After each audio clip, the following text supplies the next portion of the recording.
Hello, I'm Tamara Caulder Richardson, and welcome to Seeking Heaven, the Near-Death Experience and Other Phenomena.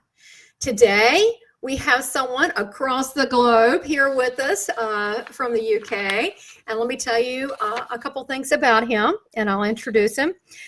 Today, we're going to be speaking with Raymond O'Brien, and he is an international medical intuitive, as well as a registered healer and diagnostic seer.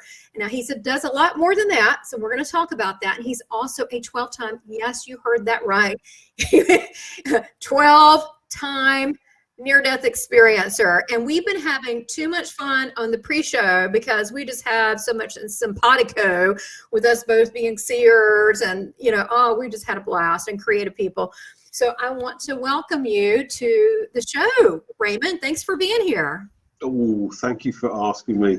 Thank you, and welcome to everybody who's come along. Thank you. Oh, are you kidding? I'm so happy that we finally get to meet. We've done the email thing, and we were talking about that the planet's gotten so much smaller, and we are comparing like, oh my gosh, and especially with this technology that we can reach out and communicate and do these type of things. So I know that a lot of people want to hear about the near-death experience, and I just kind of want to mention to the people watching, many times it's not the actual near-death experience. Sometimes there's content and realizations coming back, but at certain times it's leading up to that. The beforehand sometimes is just as important. And also that near-death experience is not exactly who we are.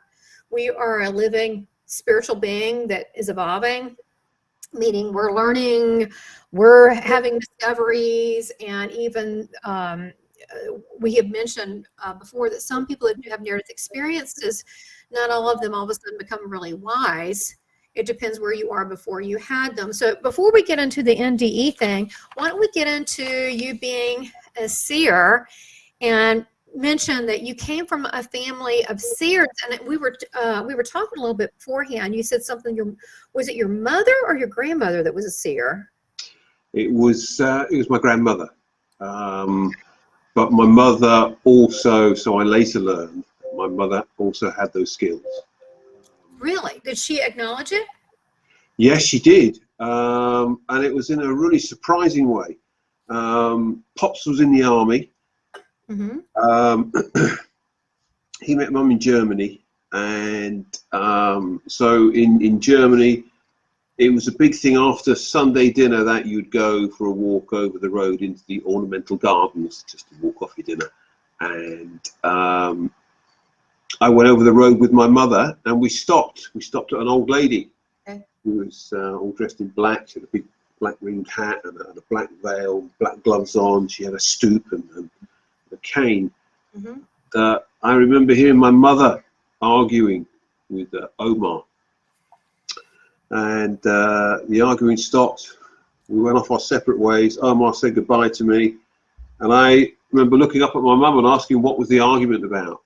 Yeah. And, Mum said Omar said it was time for you to start your training and that you were to come with her.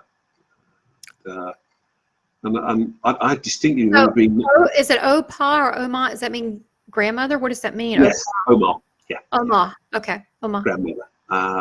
Although I don't think she was, because my own mother's mother had already passed. So I knew that Omar had an important part in my family's life. Okay. It was just the reverence that my mum had shown to Omar that kind of gave me. Yeah. She kind of gave her the name, kind of like the uncle that you thought it was the uncle, and you find out later he really was an uncle. He was just a really, really, really close family friend, like that. Yes. Okay, yeah. Got it. Yeah. And that kind of comes up in readings, like they feel like a grandmother or an uncle, and sometimes people will laugh. They're like, "Well, that's what we thought of them, but they actually weren't." Okay, I get it. Yeah. So yes, you're absolutely right. So she had that power. And I remember Mum saying that you are to go with Nan, cool. with Omar. She said, but I said to Omar that I'll teach you. So that was the first kind of indicator that Mum was going to teach me, and I was genuinely nonplussed whether I went with Omar to wherever that was to be, whether it's to live with her. I wasn't too sure, but the argument was quite heated. Yeah, that's when it's difficult to say teaching. It's the only way that I can put on it. Or teaching or guidance, I suppose. Yes.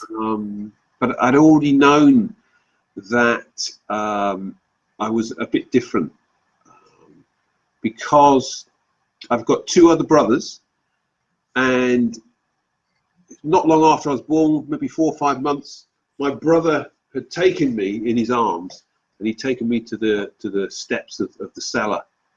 And so I'm in my brother's arms, and I'm looking up at him, and I'm looking down at the wooden stairs that led down to the cellar. And I remember looking back, and I heard him say to me, "I'm going to throw you down the stairs." Oh my God. And I felt really helpless. I thought, myself, clearly, I've only got 4 or 5 months old. So I thought, what can be done? So I thought, Mum has to come and pay attention. So the next thing I know, my mother has appeared behind us, and she said to my brother, "What are you doing?" He said, "I'm going to throw him down the stairs." She said, "Mum, well, you can't do that," obviously. So I put that story to my mother probably about 7 or 8 years ago. She said, I said, "Do you remember that, Mum?" She went, "I remember it as clear as day." She said, "Because I was washing the dishes at the sink, and I heard your voice in my head." Oh my gosh. And I said, "What did you say?" She said, "I thought, what are those two up to?" And she said, and there he was ready to throw you down the stars. Why was he doing that? He wasn't mean as is he just being a little brother? I mean, I think it was just, I'd like to think he was just being a little brother. okay. But I think now, what did he see? Why? At such a young age. So I've always been curious about that. And how old were you? Like really little? How old? I was probably no more than 5 months old. I've actually got a picture of my brother. That's cool. That I remember being born. I remember the room where I was born. Oh, I remember preborn. I remember being born, and I remember they were like pulling me out with these little thong things, not whatever they're called. They look like barbecue things. They're pulling in my head, and I didn't like them messing with my head. I was like, that really hurt. I was like, leave my head alone. That's nice to hear you say that. It's because it was one of those things. Should I talk about that or shouldn't I? So, well, we're all born. I mean, it's going to happen somehow, right? Unless we're test tube, it's going to, Just so that was the first kind of inklings that I knew I was a bit different. Wow, that's really cool because we haven't talked about this. There's very few people that remember like that they're being born or preborn or in between states or that. That's really cool that you have that cognition. I remember what they said to my mom in the room, and I was upset because she was zonked out because back in the day that you were out. And I'm like, can you help me here? I mean, and she was out of it. And I remember what the room looked like and all that. So I think that's funny, a key, because as we talk about the sing stuff, I think, and to me, I think the message that I tell people now for spiritual stuff, spiritual growth, spiritual evolution is to remember who you are. Yes. Which is soul that's eternal, that's from heaven. And remember, and the fact that we remember, I think there's a major tie-in to heaven abilities. Yes. That's an ability to remember, because despite the amnesia, it didn't work on me. Uh-huh. Right? Don't you think there's a connection? Yes. It's nice to, again, it's nice to hear you say that, because it just validates what my own thoughts were. Obviously sometimes we have to be careful what we speak about, and because of the way some people will actually perceive what we're talking about. So that was probably the first moments. The next moment of seeing and understanding was starting new schools. I remember coming to England and being at the front of the class, starting a new primary school, and I spotted a young lad almost at the front of the class, and the teacher said, "I'll find you somebody to pair you up with." And she already paired me up with the young lad who I was looking at. So that made me feel much more relaxed. So I was already starting to use the seeing as a skill, maybe to just sort of Okay. allay my anxiety. It's helping me because, see, I never had any, I kind of still don't, well, I do now, but I never really had anyone that could remember that far back these things, and I never talked about it. I think I told you I stayed hidden for a really long time. Well, it didn't work too good, but I tried to. But I remember that. I remember picking out people in the class, boom, boom, boom, and they would come up to me. Like, they're okay to talk to, they're okay to do an assignment with, and they would naturally come up. Yes. I never saw that as an ability, quite honestly, till now. Sorry? I never really thought about it as an ability till really right now. Well, I didn't. I think I mentioned to you just in our talk that I actually believed that everyone could see up until, the age of 19, 20, and that's how naive I was. So used to seeing this. It was, yeah. Preaching to the choir, brother. Yeah. So it was kind of like, what I found really peculiar was, as I progressed and things, when I got into my teens, the whole body's it's a bit crazy anyway at those ages. So I don't think I did a lot of seeing then. I was changing from a boy into a man. But it was when I got into my 20s, that was when it kind of caught me up. It was an unwanted skill. Why do you say that? What do you mean an unwanted skill? Because I felt afraid of it. I'd realized by then, it came as a real emotional shock that, my God, not everyone sees what you see. Okay, a question. When did you realize that? I'm not sure when I did. I'm not really sure. I would say it was rubber stamped for me. Confirmation came between 18 to 20, within those 2 years. Really? You didn't pick up at all? Well, no, you lived in a, no, that's not true. Your family situation was different. They were very, very supportive. Yes, yes. But if they weren't supportive and they thought, oh, if they were the, the moguls, like Harry Potter, well, I don't know, then maybe you would have noticed it earlier. But when you left that safety net of the support, that's when it became. That's when okay, to me, I kind of got it early because my family wasn't like me. Now, my grandmother was a lot like me. She was always supportive. And when I'd say things, I didn't know she knew I just didn't know she knew, but she was like that too. But yeah, that makes sense. So you go out in the world and you go, wow, okay, I got it. That makes total sense. So what did you make a decision on that point? Stay hidden, or what'd you do? I turned to drugs. Drugs was. Oh, okay. So you used the drugs to turn it off. I tried. Don't think it worked. I wouldn't even say it suppressed. It didn't suppress it. I think it was the opposite effect. It made me, because I was smoking a lot of weed, it was already altering my perceptions. So instead of it hiding it for me, I think it heightened everything. It made me question an awful lot of stuff, particularly when I didn't do a lot of LSD, probably about 5 times. But when I did do it, and I'm not condoning what I've done, but my goodness gracious me, the LSD trips were vivid. Sorry? Vivid.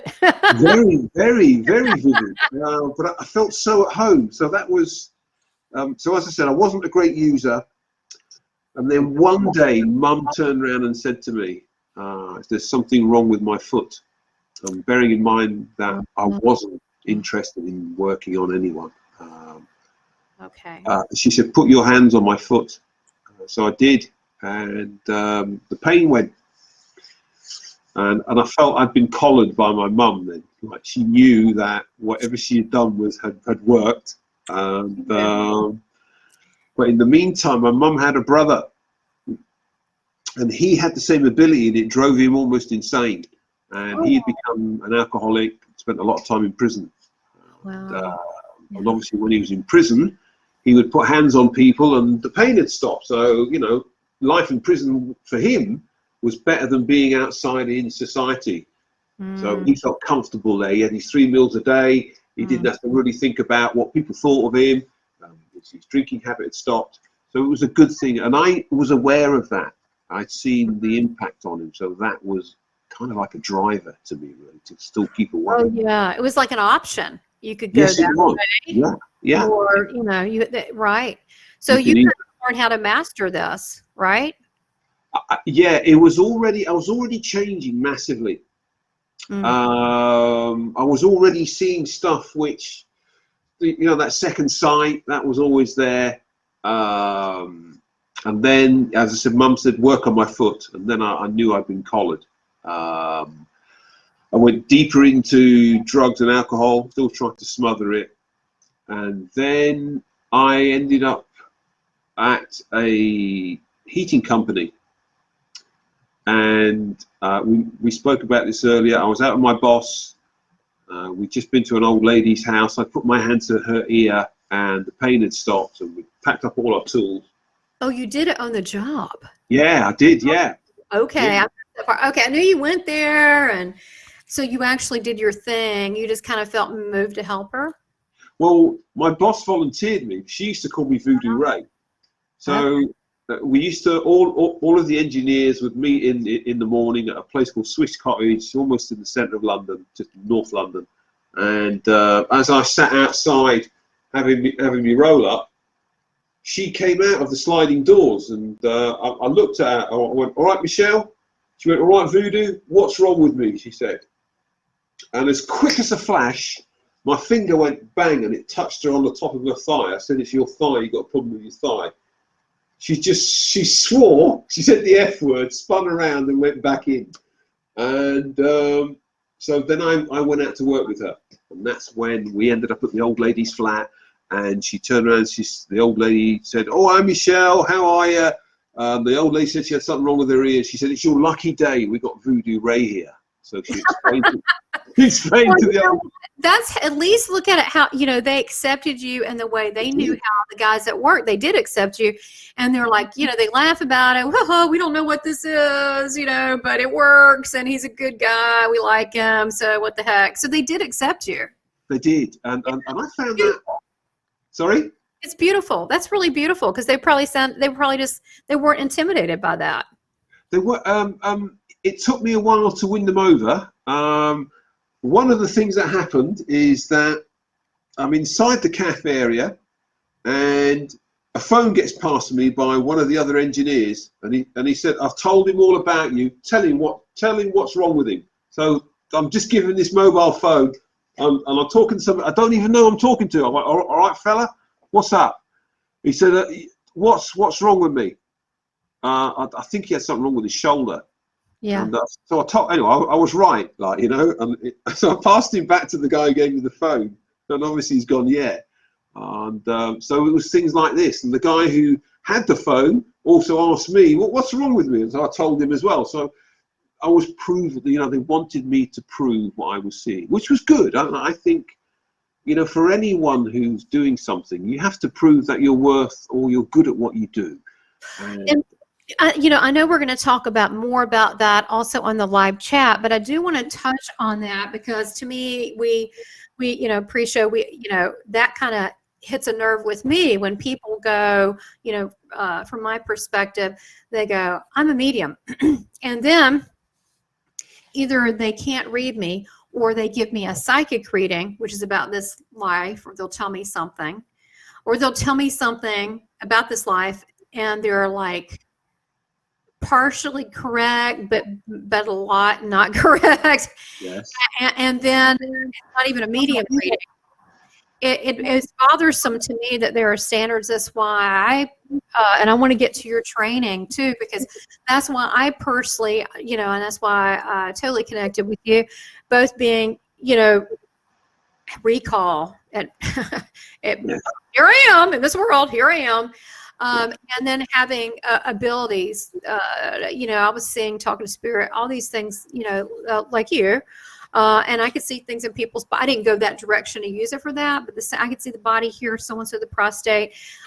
And it was so funny. I love when spirit would go, "It's behind here." They get frustrated. "It's called a liver. Learn your anatomy." It was so funny. I was like, I think it's a liver. I would call them, it's a gizzard in there. And I said, you keep calling every organ a gizzard. You got to learn anatomy. They would like yell at me. I've heard spirits tell me, learn a map, learn a map. But to me, when I came out later in life, and it was apparent that God wanted me to use this, we had kind of like an argument. I was like, okay.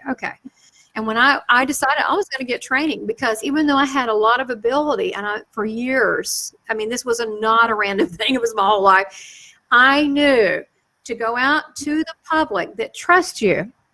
And some people are so grieving and so broken, and what you tell them matters so much. Yes. I wanted to hold myself up against people all over the world. Yeah. And if I couldn't cut it, fine. And, it wasn't meant to be.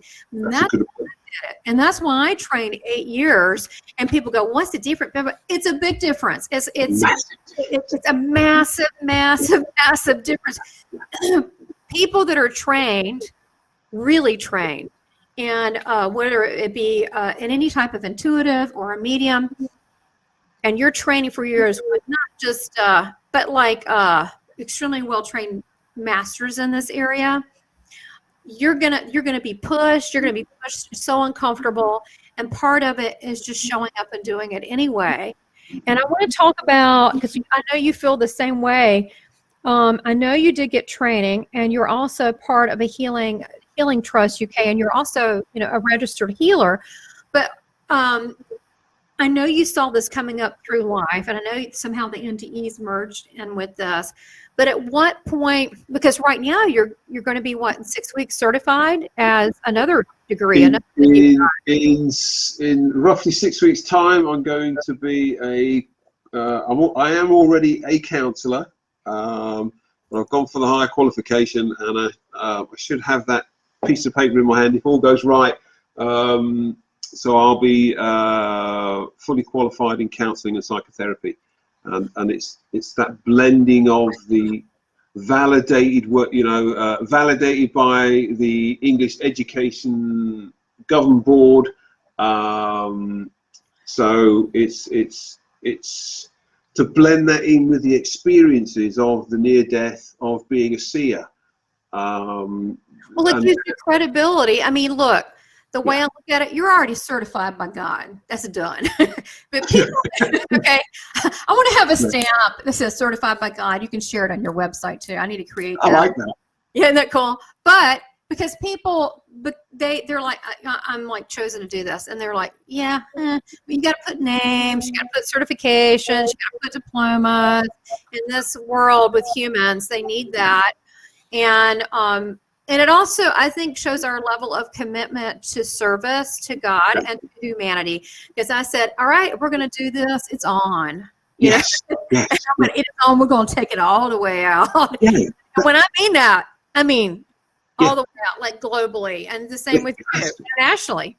Yes, it's so needed, and I think that's what's lovely about you having your training. It's nice to know that, and don't get me wrong. There's a lot of other people out there with their intent is perfect. Yeah, good intentions, yes. But sometimes it's not enough. I have bumped into, and I know we're going to talk about it over another time, but I've bumped into a lot of psychiatrists and counsellors who really should not.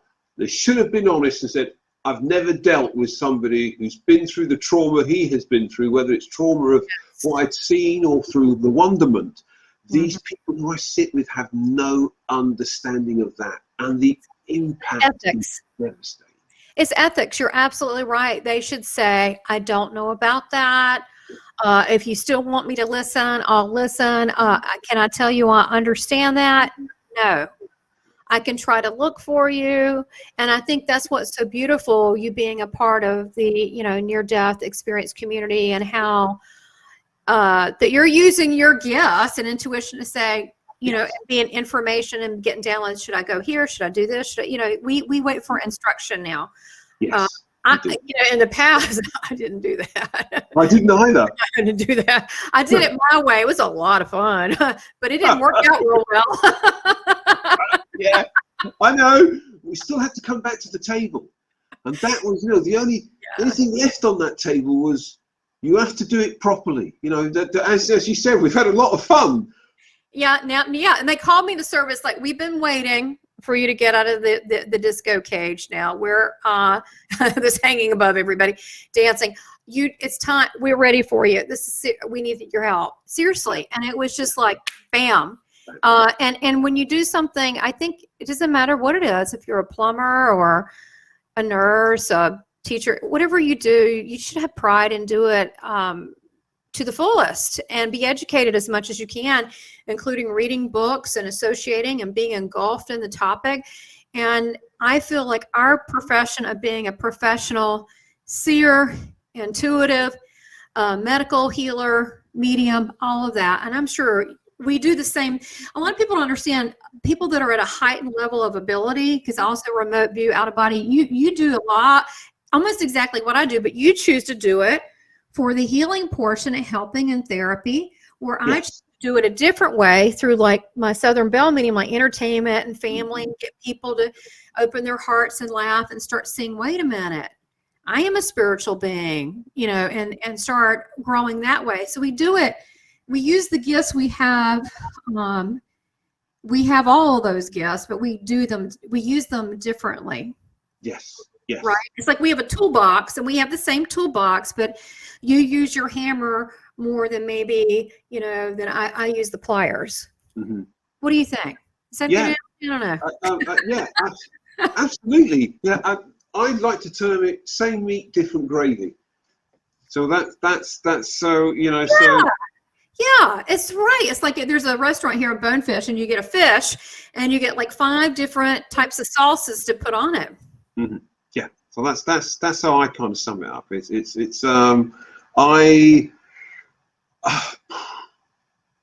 think what have I learned from the NDE? Yeah, and how did that happen? Maybe if you could put a little. Here's the thing, and we talked about it before, is that there are so many, and guys, check it out. There are so many interviews. There's one on Spiritual Awakenings International, but there's different ones of him talking about his near-death experience. And we'll touch on this because people want to know. But what I didn't want this show to be about is like just that. I wanted you to experience Raymond, who he is now, how this affected him. He's, you know, he is still getting information, you know. He's not living in that moment. I mean, yeah. He's actually a real person with he's still in contact with the source over there. So, but maybe just to kind of familiarize. So you have the seeing abilities, you have the family that supported. Then you're not, you know, you're 19, you're going, wow, I'm kind of different. And then on top of that, well, you know, it's funny. It makes being an artist, because I'm an artist and a creative person like you. So that looked ordinary to the normal. At least I could kind of blend in like that, and people would think, oh, they're just creative or whatever they are, and that kind of helped. But when you got to your NDEs, and how did this ability fold into it? And when was the first one? Can you give us, like, I mean, I hate to say the word summary because it's very important, but I want to get to what'd you do with that information? I think to kind of get back into the running away, the information was you have to change. But, you know, and I was like, nah, sayonara, guys. I'm not for the changing. I'm still going to be the captain of this ship. Right. I was working back in London, and something told me I had to go and visit my mother. So I jumped on my motorcycle, went and seen her. There was no one in the house at all.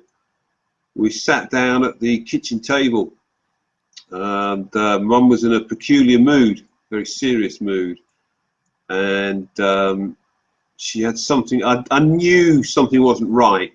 I knew she didn't like the direction I was going in with the drinking and the weed taking, and so she said to me, "You'll have to change, because if you don't change, something bad will happen to you." And, I made a joke. I said, "It'll have to be pretty bad, Mum, because, you know, I've been pretty bad up to this point." She went, "It will be." Wow. So I ended up working at a gypsy's house, and he was a bodybuilder, and I was a gypsy. A gypsy's house, yeah. And I was, That's awesome. it, What was that like? it was, you know, gypsies over here are very isolated, very insular. You don't get into their houses unless you are a gypsy. Oh, So wow. But I was there. I was working in the house. His wife, she just treated me like one of their own. And, wow, that says a lot. And they now aren't gypsies very mystical people? yeah, more than Yeah. you can imagine. I mean, these were your proper Irish gypsies. Well, you're That- Irish. You're half Irish, and then yes, half. I am. Yeah, So they but probably felt not only a soul level, but a family, like a kinship with you, a kindred spirit. it felt like that. In actual fact, his wife took such a friend shine to me that it worried me, because her husband was a big bloke, like, you know, he'd spent time in prison, you know, he got all the tattoos and he's got the gold rings. And I remember asking him, I want to do some exercises, like, you know, so he gave me some chest exercises. So I went home, did the chest exercises, came in to work on a Saturday to finish off the work with him. And he said, how did you get on with them chest exercises? I went, yeah, all right. I said, but I think it hurt my chest, like, you know. And he said, did you warm up? I went, no. And he went, that's the problem. So Yeah, that's true. that's what I thought was my chest pain. But my chest pain was the prelude to the cardiac arrest. I hear you. So that was a Saturday. And bearing in mind, I've been at Mum's house. Mm. And within sort of the 2 weeks to run up to my cardiac arrest, I remember driving home and the voice told me that I was going to die. And it worried me so much that I rang my mum when I got in and I told her what had happened. And she said, who told you? I said, the voice. And that was the end of the conversation. Right, you know? So we fast forward to Martin's. Saturday, I got chest pains, Martin. Sunday came. I was up here in this room. And I went down to the house, went to bed about 11:30, 11:45. Chest pains, got out of bed, did some exercises. It opened up the heart vessel a bit, allowed the blood to run through again. Got back into bed. As I compressed, it shut off the vessel. The pain was unreal. Got out of bed. And I'm knowing something. You know, if you're having a leading up to a heart attack, cardiac arrest, you start to perspire, get very hot. And I went back into bed, realised there was something wrong, and I came downstairs and I turned the light on, and I have a cat who I'd saved his life, and I told him that you owe me one. Bill the cat. Mr. B, yeah, Bill. Bill the cat who lived 21 years, right? Yes, yeah, that's him. Who was your baby, who was super old. So Yeah, he was everything to me. I turned the light on. He had this look on his face. Even though he had a furry face, you know, anyone will say it was expressionless, but it wasn't. you knew his face. You knew Bill's expressions. I knew. He looked at me. You? And my answer back to him was, I know, Bill, I'm really bad. Like, you know. So I thought, what do I do now? I thought, you'll have to call for an ambulance. So I'd got a cordless phone, and here in the UK, you hit 3 9s, like, you know. So I hit 2 9s, and I passed out on the floor. Bang. And the next thing I realised is that I've got this smell and this rasp on my nose, and it's Bill. He licked my nose, and I woke up and I'm thinking, why am I on the floor with no clothes on? And I've looked at the phone and I'm thinking there's something wrong. So I hit the last 9, got through to the operator. She asked me what's wrong. I tell her I've got chest pain. She tells me to sit down, don't move. The ambulance is on its way. So I sit with Bill, we wait for the ambulance. By then it's getting on close to 12 o'clock. The lady on the end of the phone said, leave the front door open. So I did, and I live in a quiet town. I could hear the ambulance coming and the blue lights. They pulled up outside. I'm looking at the door, and the door opens, and in comes these 2 earth angels with all their equipment. And bearing in mind, I'm a pretty healthy guy up to that point. Wow. So they said, we'll walk you to the ambulance. I was going to ask you, how many years ago was this? This was 12 years ago. Okay. Okay, good. All right. I just want to get a point in time. Okay. They say, I remember looking at Bill thinking, God, I hope somebody takes care of him. And then I got walked out to the ambulance. And I felt like a man of 100 years old. Got in the back of the ambulance, couldn't breathe, really struggling to breathe. I'm lying on the gurney, and the driver, I can't remember his name, he was the man, but I remember the lady, her name was Rebecca, and she turned her back to me. They'd already put all the stickers on my chest, and she turned her back, and I distinctly remember saying, if ever there was a time to check out, now's the time, Ray. And I put my chin to my shoulder, and the next thing, I was on the other side. Bang. Wow. And I'd been they're monitoring you at that point. So you're not alone if you're going to do it now, is that because you're being watched? I'm being watched, yeah. Wow. Yeah. And I found I'm now on the other side. Bang. I'm a little tiny soul, sexless, small soul, and I'm just standing there waiting. Off in the distance, there's 2 men and 3 women. And they're all dressed in white. The women have got white veils, white robes. The 2 men, one was about 40 years old. There was another guy next to him who looked like Santa Claus. And the guy who looked like Santa Claus had a brown book. The book's important because it comes back up. Oh my God. Was it like your book of life, you think? Like the Akashic Records? Was it your book? What had happened, as I stood there looking at these 5 beings, the wind appeared and it went through me, came through my right and then went right through me. And as it went through me, it gave the validation to the 5 beings that he's all right, you know. And I remember standing there thinking to myself, I wonder where I'm going to go to get my wings. That was the genuine thought. And because of the sort of guy I am, I've looked down at my feet, and I'm naked, and I thought I must have known I was coming back, because I thought to myself, I want to experience everything while I'm here. So I scrunched my toes into the grass, and it felt like the softest fur I've ever felt. And as I'm scrunching my toes, I've looked back up, and one of the women has turned her head and she's looking at me. She smiled at me. The next woman has leant her head forward, and then the 3rd woman. So I've got all 3 are looking at me. Yeah. And the first woman has spoken to the 2 gents, and she said, Ray's here.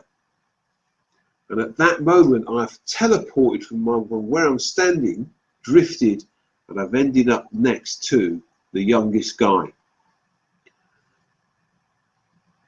And they're all talking to each other, but I can't hear what they're saying. So I've drifted around to the right-hand shoulder of Santa Claus. And they said, he's here. And all Santa has said is, he shouldn't be here. And he did that. Really? And I ended up back in the ambulance. Wow. Okay, so let me ask you this. I got a ton of questions. So what did it look like to you? Did it look like, was it a place versus like the galaxy or nothingness? I knew I was in, all I can say is that I knew I was in heaven, because I'd been there before. Okay. Yeah, I get that. I went there too. Because not everyone goes to that place. They go to different stages before then or whatever. I'm not saying the other place. I'm talking about, but I went to a place that had grass too. It's quite. This is the second time I've seen the grass. One of the ladies who I used to have a relationship with, she woke up one morning and she said, "You really freaked me out." And I said, "Why?" She said, "You stop breathing at night and then you start breathing again." You know. And it was in one of these moments where I'd found myself on a train. It was a London Underground train. Wow. And I'm standing there and everybody is grey apart from me. And the train stops and the doors, they open up. Yeah. And everyone is looking at me to get off. So I jump off and I go onto this grass embankment. and I'm wouldn't say I'm running down, but I'm walking down fast. And as I get there, I meet a swan who's on a silver river, and the swan says, "Where have you been, Ray? We haven't seen you in ages." And I've said to the swan, "I've been really busy. I'm sorry I haven't been here." And as I turn around, there's beings all dressed in white, and they start talking to me. And at that moment, I think the heart starts again, and I'm back into my body. So, wow, that is wild. So the first thing you saw, was it the train or the grass, or? I was inside the train. The train that took you to the grassy area. That is really cool. Well, it's funny because, it's interesting. I just want to make a comment as an NDEr to another NDEr. People talk about these tunnels a lot, or they're here and now they're somewhere else. And they're in my thoughts. I mean, like, we can't prove any of this, but I think they're portals. So it could be a tunnel, an idea of a tunnel, but it's really a portal. It could be a train, right? Or a tube. That's what could be a portal. But we are being transported, and how that form takes to like another destination. But, of course, I feel like that people that have a connection to the other side, NDErs, and also people that are seers, that we are the portal. We are the portal. Yeah, I believe that. I just think we all have different techniques of getting there. Yeah, exactly. We have different, whether it's this or that, or different ways to. But I think that they come in different shapes. But I think they're kind of all portals. I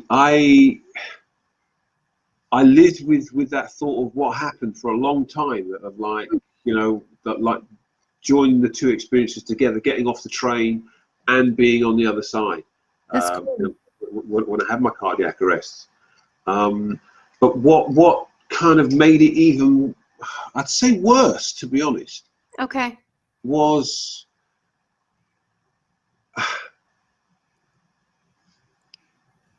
I had the cardiac arrest. I think we should go back to the A&E room. The ambulance has pulled up outside the hospital. They bounced me out the back, and we've gone into the crash room. And it was at that moment when I've realised that this is not the same experience as you had in the back of the ambulance, Ray, or on the train. This is a really scary place to be. I felt like the loneliest man on the planet on that gurney. When I woke up in the back of the ambulance, they didn't shock me back to life. I woke up. And I remember being on my shoulder, and I looked up at Rebecca, and she looking at me really startled. And I said, "I'm really sorry about that." She said, "What are you sorry for, Ray?" I said, "I was just on the other side there." Like, no big deal. Yeah, I kind of had a look. It was really nice. Had a little look. She said, I mean, you're so close. Why not take a peek? And she said, "Well, that's what I thought." She said, "Do you go on the other side a lot, Ray?" I said, "Yeah." I said, "I come from a family of seers. So if you park up, I'll make you a cup of tea and I'll tell you all about it." She went, "No." This is when she let me know what happened. She went, "You died, Ray." She went, "Your eyes are in the back of your head. We're still outside your house. We can't move until you regain consciousness." And I thought, no, it's all wrong. And then we got to the hospital. And that was when it became a reality. That was a reality, meaning pain set in, and all that. That's when all of the pain. Because when they got me into ICU, that's when I died again. That's when I kept dying. So I had the one on the floor in the house where Bill brought me round. I had the one in the back of the ambulance, and then the rest of them. The other, the crash team nurse said, I asked, "How many times did you resuscitate me?" She said, "We stopped counting at 5, darling." She said, "But we think 9. She said, "And you were verging on the miraculous." So I counted Bill in for the 10th. He was the 10th. He was the 10th one to resuscitate. Got it. So 9, and then you had the other. So I think what's really interesting is I've also talked to Michael Tamara, and he's going to be on the show a week or two after yours, and he had the same thing, 5 NDEs, but it's the cardiac. And he would like, oh, I'm fine, I'm so-and-so. And then they go, no. And then he'd come back, and then he just kept doing it. And even the cardiologist was like, we don't know why you're doing this. We don't see anything wrong. Then eventually they did see something. But and this is where I tell people, if you're meant to be here and your job isn't done, God's going to send your butt back. Okay. He's going to send you back. And it doesn't matter how healthy. Who is the guy, like, I don't know, late 80s that wrote a book on jogging and healthy, and he freaking dropped dead, and he was probably healthier than us put together. So I think people say, oh, what's my purpose? What should I be here? I mean, you really don't need to bellyache, because if God didn't want you here, he didn't really need to give you a reason to take you out. And you could be, have all sorts of problems with you and defy science. But if you're supposed to be here, you're going to come back. Don't you? I feel exactly the same. Yeah, I look at the consequences, and I think to myself, I've come back here relatively untouched physically. I've come back with brain damage, and I'm still into heart failure because of COVID. I'm still waiting on an operation. So I might not even make the operation. And these are things that I have to come to terms with. So it's not just about the NDE. It's the nearing death experience, which many of us don't recognize the trauma of that. Oh my God. What was I like before near death? What did I say to people before I died? If anyone knows my history, they'll know that I spent 18 months on a chemo-unit. And I started to see themes of this.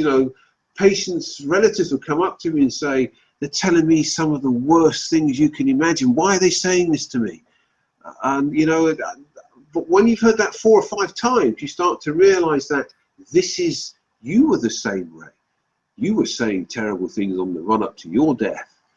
So to validate that, I spoke to somebody the other day, and they said until they seen my videos, they'd wandered around for 20 years like a ghost in the machine.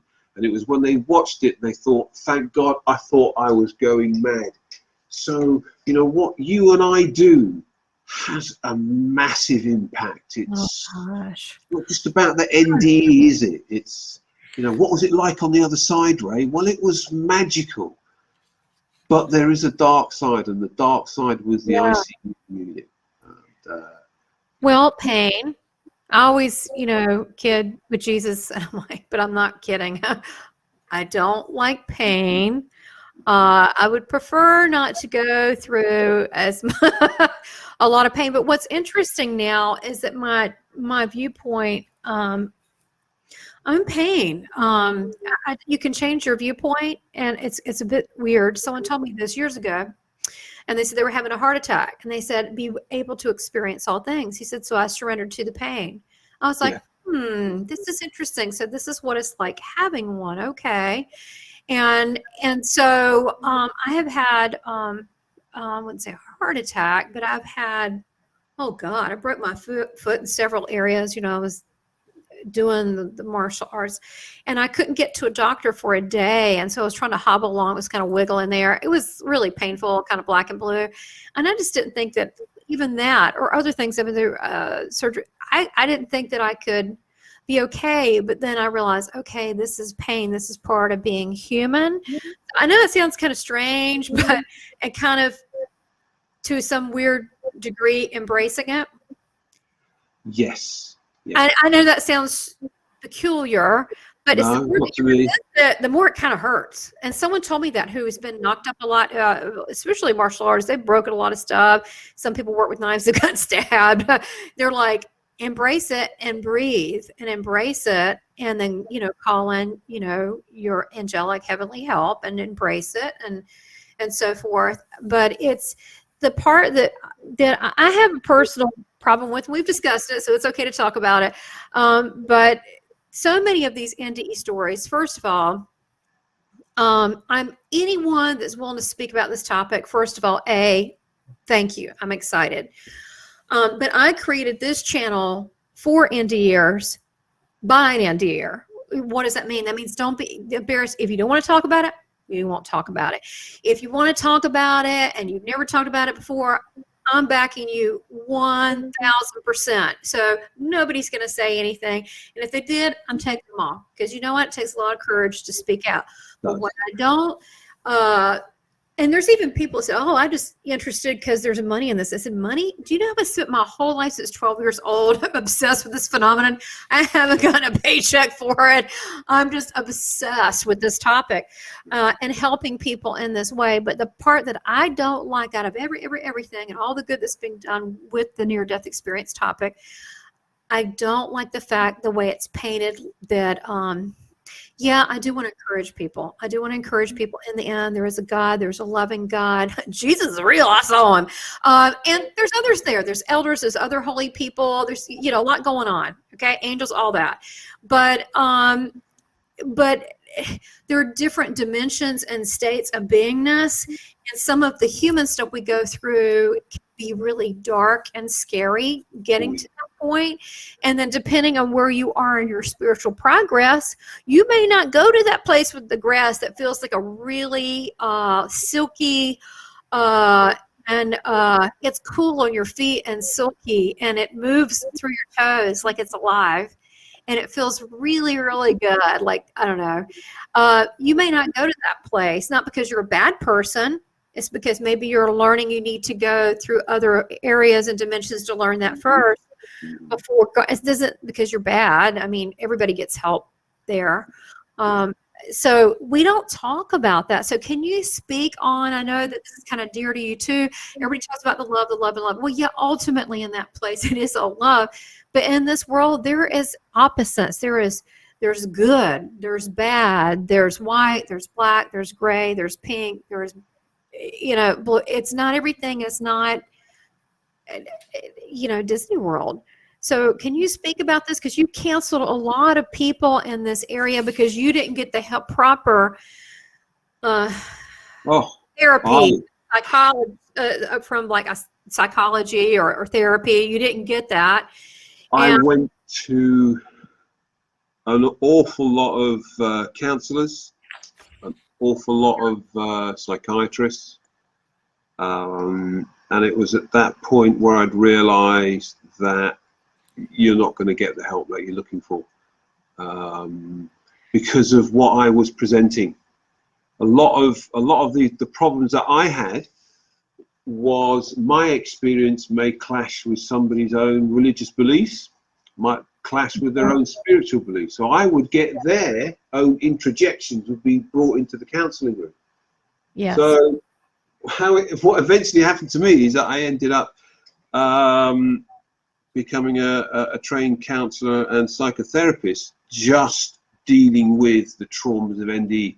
Don't come to me for anything else. If you've got addictions, I'm not interested. All I'm interested in, have you had an NDE, a validated, verified NDE? Right. I don't, you know, I'm not too interested in, with the greatest respect of somebody who says, well, I nearly got on that plane, so that was my close to my near-death experience. I'm not interested in you. I'm interested in somebody who's had an experience where it troubles them, whether the troublesomeness of it is either through wonderment or through the trauma of it. I believe that wonderment and trauma have an equal balance of impact. They can both tip you over the edge, you know. So for me, for argument's sake, when I'm a seer, and when I had seen cancer on one of the persons that I know, and it turned out that I was true, I even gave the size of the cancer that was left in them. You know? Wow. I even told them where it was. I put my finger to it. And when I tell this anecdote to people, they go, "Oh, it must be wonderful to have this gift." That, you know, well, no, it's not. It's not. Well, there's a responsibility, and I do want to also cover this part when we talk about the spiritual gifts.